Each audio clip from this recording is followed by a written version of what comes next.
Imo Week, le podcast. Spécial MIPIM 2021, les 7 et 8 septembre, Palais des Festivals de Cannes. Nous sommes avec Jean-Christophe Fromentin, le maire de Neuilly-sur-Seine, pour parler des folies de Neuilly, un superbe projet sur l'avenue historique, l'avenue Général de Gaulle à Neuilly, le projet d'un concours que vous avez lancé pour la construction de 19 pavillons sur cette belle avenue.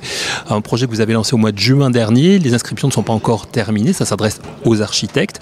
Où en est-on aujourd'hui de ce projet? Est-ce que vous avez reçu de nombreuses candidatures déjà? Et est-ce qu'il y a déjà des projets qui attire votre regard? Alors à ce stade, on a reçu 60 manifestations d'intérêt de cabinets d'architecture de plusieurs pays du monde, donc, ce qui montre bien combien les architectes sont intéressés par cette empreinte de l'axe historique, de l'axe majeur dont Neuilly a un segment entre Paris et la Défense.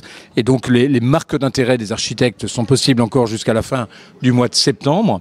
Et c'est à partir d'octobre, novembre, décembre, etc. qu'on va commencer à leur demander des esquisses, des travaux, de telle manière à ce qu'ils expriment là une intention architecturale claire sur la manière dont ils regardent, ils conçoivent, ils imaginent ces 19 petites folies qui sont une nouvelle forme architecturale qu'on veut déployer sur l'avenue Charles de Gaulle. C'est l'idée de faire revivre autrement cette avenue, d'amener de l'activité? Oui, alors c'est plusieurs choses. C'est d'abord de ramener du patrimoine contemporain. Et, cette grande séquence de l'axe historique qui démarre aux Tuileries et qui va jusqu'à la Défense, elle a une promesse architecturale incroyable. Elle a les Tuileries, elle a le Louvre, elle a le Petit Palais, le Grand Palais, les Champs-Élysées, l'Arc de Triomphe, etc. Le Palais des Congrès et puis la skyline de la Défense. Donc, chaque patrimoine correspond à une époque, du 18e au 20e siècle, et on pense que ce concours doit signer aussi un patrimoine du 21e siècle, un patrimoine qui soit contraint, parce qu'on n'a pas beaucoup d'espace, mais un patrimoine qui montre aussi que finalement, aujourd'hui, avec l'innovation, il n'y a pas de limite. C'est-à-dire que dans 40 mètres carrés, aujourd'hui, on peut faire ce qu'on ne savait pas faire dans 5000 mètres carrés hier. La réalité augmentée, les systèmes immersifs, ce qu'on appelle le digital ou le figital, cette alliance du digital et du physique, permet de proposer des expériences nouvelles qui sont bien entendu des terrains exploratoires pour les marques et pour les entreprises très très nouveaux. Alors c'est une initiative publique, l'initiative d'un maire, vous, mais sur le plan financier, comment ça peut se monter ? Comment ça va se monter? Ça va se monter comme beaucoup d'actes culturels. Oui, c'est-à-dire que ce sont des baux amphithéotiques qui seront proposés aux entreprises sur une vingtaine d'années. Donc, dès que le système architectural va être arrêté, à l'issue du concours qui va durer une petite année, les entreprises intéressées, les marques intéressées pourront solliciter un pavillon sur l'avenue Charles de Gaulle. Elles piocheront dans le catalogue de l'architecte pour composer le pavillon dont elles ont besoin et elles signeront avec la ville un bail amphithéotique qui leur donnera, comme la Fondation Vuitton, un bail amphithéotique au Bois de Boulogne, qui leur donnera une durée d'exploitation à l'issue duquel la folie rentrera dans le patrimoine de la ville. De 99 ans, je crois que c'est le cas pour Vuitton. Oui, non, nous, ce sera des délais beaucoup plus courts. Ce sera des baux d'une vingtaine d'années à peu près. Et il y a déjà des entreprises ou des acteurs qui se manifestent? Il y a beaucoup de manifestations d'intérêt des entreprises parce que vous avez, en fin de compte, deux types d'acteurs. Vous avez des entreprises présentes à Neuilly ou des marques qui cherchent à établir ce qu'on appelle des concept stores ou des nouveaux concepts, en tout cas, de relations avec la clientèle. Et puis, vous avez des pure players, des acteurs de l'Internet qui voient les limites d'une relation clientèle virtuelle, 100% virtuelle, et qui voient bien qu'il faut qu'ils créent une relation avec les consommateurs qui soit une relation physique réelle, mais qui, pour autant, ne vont pas créer de magasins, puisque leur magasin est en ligne et généralement marche plutôt pas mal en ligne. Donc il faut qu'ils inventent des lieux de culture, des lieux de rencontres, des lieux d'événements, des lieux d'expérience totalement singuliers. Et ce type de pavillon, de folie, de nouvelles formes, sur des zones de chalandise extrêmement puissantes, comme l'avenue Charles de Gaulle à Neuilly, offre un terrain d'expérience pour ces pure players qui va probablement les intéresser. Pour ce projet, vous avez sollicité Guillaume Poitrinal, le président de Woodéum. Il fera d'ailleurs partie du jury pluridisciplinaire. Pour quelle raison? Ça veut dire que vous voulez des constructions bois pour ces 19 pavillons, essentiellement? Alors, Guillaume Poitrinal est là beaucoup pour sa casquette Fondation du patrimoine, parce que, comme je l'évoquais tout à l'heure, on veut créer du patrimoine. Et ce jury, il est composé de compétences qui représentent un peu la diversité des regards. Il y a une artiste, il y a un promoteur, il y a le président de la Fondation du patrimoine, il y a des élus, il y a un aéropage de personnalités qui permet justement d'avoir des regards croisés sur l'ambition de ce projet. Je voudrais aussi qu'on parle un petit peu rapidement d'une idée que vous avez eue, en fait, d'impliquer les étudiants des grandes écoles pour participer donc à cette opération, à ce projet, avec la construction d'une folie éphémère. Vous voyez ça comment? C'est-à-dire, c'est quoi votre idée en fait? Alors donc nous, l'avenue Charles de Gaulle, c'est 3 km. Avec 2 rives, la partie nord, la partie sud, donc 10 hectares d'espace public sur lequel on va implémenter 19 folies. Il est clair qu'il y aura probablement des moments de l'année, à l'occasion de grands événements, avec la volonté qu'on aura de faire aussi des grands moments forts partagés entre tous les opérateurs, l'envie d'avoir plus de folies, de ne pas en avoir 19, mais en avoir 30, 40, 50 ou davantage. Et donc on va demander à des jeunes, une fois qu'on aura un peu les intentions des grands architectes, on va demander à des jeunes de nous imaginer un système de folie éphémère, de telle manière à ce que si on veut créer un grand moment d'art contemporain, par exemple, on demande aux 19 folies, aux 19 marques de jouer le jeu pendant une semaine et d'accueillir des artistes, et qu'également on puisse déployer 30, 40 folies supplémentaires, éphémères, qui se mettront dans cette déclinaison un grand moment d'art contemporain. Donc on veut avoir cette élasticité architecturale qui fait qu'au-delà des folies qui seront les 19 permanentes, on puisse avoir une déclinaison qui ira donner une ambition supplémentaire à tel et tel moment ou tel événement. Donc le concours se termine, vous nous l'avez dit, enfin les candidatures se terminent fin septembre, les décisions du jury c'est en octobre. Combien de projets vous savez, est-ce que vous allez combien de projets allez-vous retenir? Est-ce que vous le savez déjà? Alors donc là on va avoir entre 80 et 100 marques d'intérêt très internationales. On va ensuite sélectionner 15 cabinets courant octobre-novembre, fin octobre, à qui on va demander de travailler beaucoup plus loin, de faire des esquisses, de travailler le concept, de présenter des maquettes, etc. De ces 15, on va en retenir 5, et de ces 5, on en retiendra 1 à 3 pour pouvoir proposer 1 ou 3 catalogues de systèmes modulaires à celles des entreprises qui voudront une folie. Et donc tout ça nous amènera en gros en avril 2022. Et pour terminer, vous espérez voir ces folies à quel terme? Normalement, on les installe, on les construit mi-2023, puisque 2023, c'est la fin de la réalisation du projet des Allées de Neuilly. Donc on aura fini en 2023 la requalification de l'avenue Charles de Gaulle.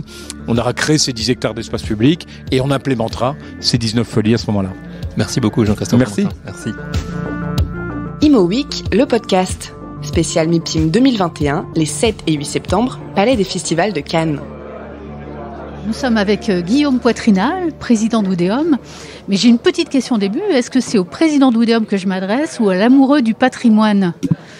Là c'est plutôt la Fondation du patrimoine. Voilà, c'est plutôt pro bono. Ce ne sont pas mes activités économiques. Voilà, on ne travaille pas à Neuilly et c'est vraiment plutôt un intérêt pour cette ville, pour cet axe majeur. Et si monsieur le maire Jean-Christophe Fromentin m'a demandé d'intervenir, c'est plutôt pour donner un petit éclairage côté patrimoine, quoi. Vous êtes donc dans le jury de ces folies qui verront le jour après 2022 vraisemblablement. Pourquoi vous êtes intéressé à ces folies? Et puis je crois que le bois aura une part importante dans le sujet. Oui, j'espère. En tout cas, c'est dans le cahier des charges. Donc, en tout cas, l'aspect bas carbone et l'aspect écologique. La question pour cet axe majeur, c'est qu'en fait, il a été abandonné à la voiture et qu'aujourd'hui, il faut clairement passer à autre chose. Il faut que la voiture, l'automobile va rester, évidemment, hein, c'est une artère essentielle, mais on va pouvoir regagner de l'espace public, d'ailleurs, sans nécessairement créer davantage de bouchons qu'il y en a aujourd'hui. Et c'est donc une occasion d'écrire une page, en fait, pour Neuilly, c'est-à-dire, en fait, d'écrire du patrimoine. Le patrimoine, c'est pas simplement la conservation, la stérilisation de ce qui a existé, ce qui a été créé dans le passé et ce que nous avons reçu. Nous avons un devoir de créer du patrimoine aussi. Nous avons quelque part tous un intérêt, une ambition à faire travailler nos jeunes architectes brillants, à motiver l'innovation, l'usage. Et là, le projet de Jean-Christophe Fromentin et de son équipe est très intéressant parce que c'est quelque part, en fait, le point de jonction entre un intérêt public majeur, recréer une promenade magnifique, végétalisée, avec ces folies qui vont ponctuer une promenade en fait, mais également de l'intérêt économique qui vont permettre de donner un usage. Et vous savez que la meilleure protection possible pour un bâtiment d'intérêt patrimonial, c'est d'avoir un usage.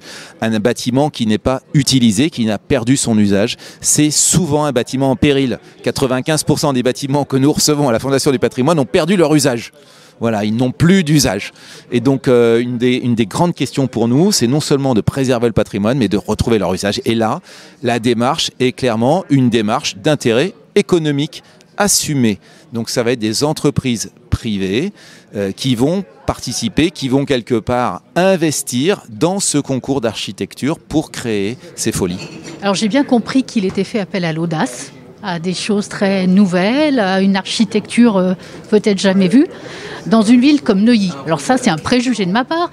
Est-ce que dans une ville comme Neuilly, c'est acceptable? Est-ce que c'est envisageable? Et c'est là où, quelque part, il n'y a pas nécessairement d'opposition. Voyez, c'est-à-dire que ces folies, telles qu'elles ont été imaginées, elles vont s'insérer dans ce paysage polymorphe de cette avenue dans lequel on va trouver du néo-haussmannien, un post-haussmannien, parce que c'est plutôt le début du XXe siècle, dans lequel on va trouver de l'architecture très moderne, également, de l'architecture des années 60, de l'architecture des années 70.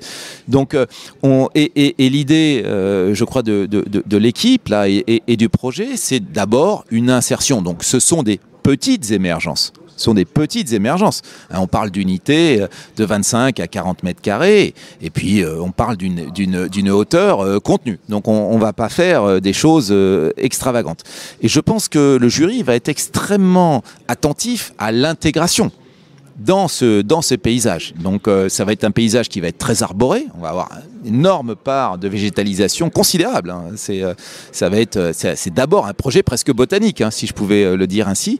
Et puis ensuite derrière, ça va être un projet en effet architectural et urbanistique. Donc une question d'intégration sur cette ligne magique, sur cet axe majeur qui voilà depuis les rois de France, relie la forêt royale de Saint-Germain au palais, puisque voilà, au Louvre, on avait le palais. Ah, donc on est en train de réinventer les Champs-Élysées, on réinvente l'axe Neuilly et certains veulent réinventer la Défense. Donc j'espère que ça va être le point de départ d'une requalification qui doit aller en fait de la place de l'Étoile jusqu'à la Défense, parce que si on veut réellement rendre quelque part un tout petit peu d'urbanisme, d'urbanité, l'urbanité, c'est quoi? C'est la capacité de pouvoir se promener, pour moi. Voilà, c'est de pas nécessairement être dans la ville. Et je pense que ça va faire des émules. C'est-à-dire, je pense que le maire de Paris, et puis de l'autre côté, le maire de Puteaux et le maire de Courbevoie,